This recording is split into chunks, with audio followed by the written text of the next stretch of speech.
Prismatic ashtail. Ooh, we get a birdie. I want a birdie. Whoa, I just saw myself. Did you see that? Standing sends there. his regards. It's freaky. Hop on. I'll get you to the capital. Pretty big beak. And I'm standing at the ground, and I see myself again. They really got to work on that. That is just bizarre. Shenanigans, back again, and welcome to MMOMG. This month's title is Riders of Icarus, an MMORPG that focuses on taming animals as mounts and pets. Riders is a class-based theme park MMO, which is a huge departure from last month's title. I'm playing as a wizard, which is a DPS class with some crowd control effects. In brief, I'll go over the other classes. There's the Assassin, which is mostly melee DPS, with a lot of evasion and positioning abilities. The Berserker, also melee DPS powerhouse, has a lot of AoE attacks using a greatsword. The Guardian, another melee-styled character, but more of your sword and board tank-style class. And the Priest, which is a magic user that focuses on healing and support. The game offers the choice to play using either tab targeting or reticle-based action combat. Melee classes seem to be better suited for the action combat style. Casters will probably do well to stick to the classic tab target scheme. You, however, are free to switch combat styles if you prefer. In general, combat seems competent enough. Most classes have some kind of a dodge skill, and a number of attacks can be avoided by moving out of the way, strafing, etc. Many abilities allow you to cast on the move, and overall combat feels pretty similar to that of, say, Guild Wars 2, only with the MMO Holy Trinity tank healer DPS intact, which I think is fine. The questing experience, however, leaves a lot to be desired. The formula seems to be you move to the next quest hub, you set your recall stone, and then you do all your quests, round them up, get them done, and then you recall back using your stone, which shockingly has only a 3-minute cooldown. You then rinse and repeat ad nauseum. NPCs and dialogue are pretty uninspiring for the most part, and it kind of seems the developers know this, because one of the game's displayed tips says something like, press F to skip NPC text and accept quests. Of course, that means the game is designed with all this in mind, and so at least the leveling process is fairly streamlined. Some areas are gated with a round blue portal. Early on, you'll see these portals and learn that they denote solo story instances, which transition pretty smoothly without a load screen. You'll then see these same portals used as entrances to dungeons or connected regions, which will activate a load screen and probably cause some confusion early on the first time you encounter them. The world itself is sectioned off into regions that contain smaller, interconnected kind of sub-areas. The regions themselves are really quite large, but all the little specific areas inside of them can feel cramped sometimes. The important thing to take away from this really is that regions are not quite as wide open as they may at first seem. There's actually a lot more invisible and sometimes even shimmering walls than I expected in a game that focuses on acquiring flying mounts.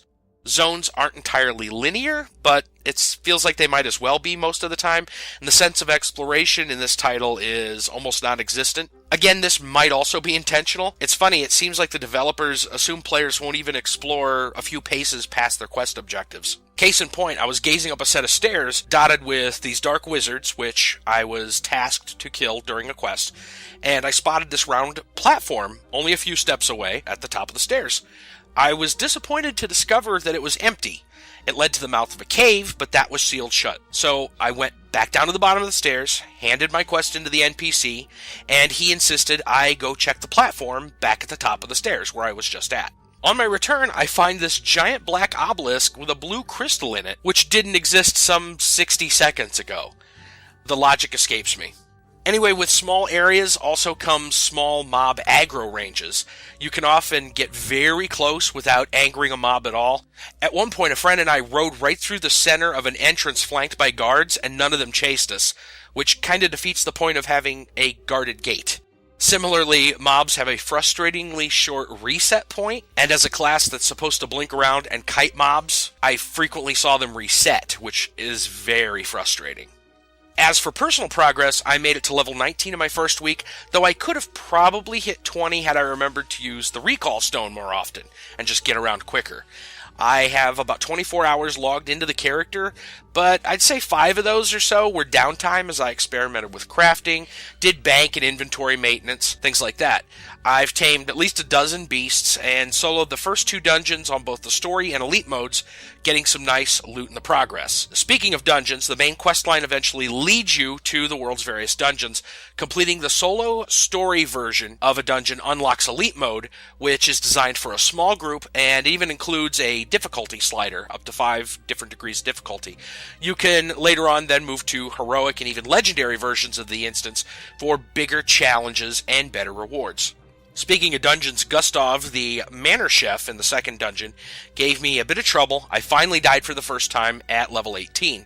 It was at this point that I was seemingly given the choice to either wait 5 minutes to respawn or revive instantly by paying 3 alloons.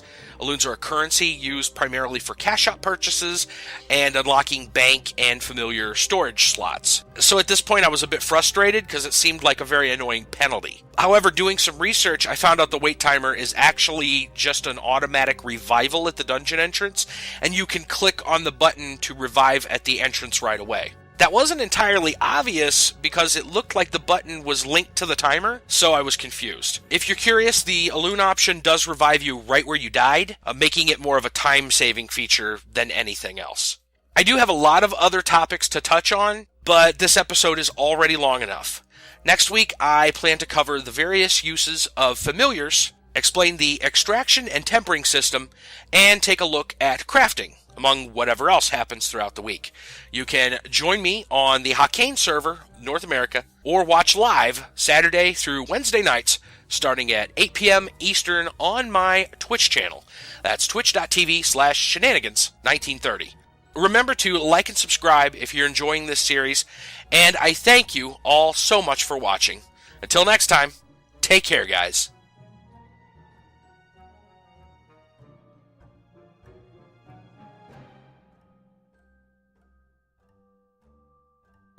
Pyro the medicine I gave you. Oh, okay. Really? You're 20 feet away. Uh-huh. Yeah, right. But he's holding his knee though, so clearly he's pulling a Peter Griffin. Yep.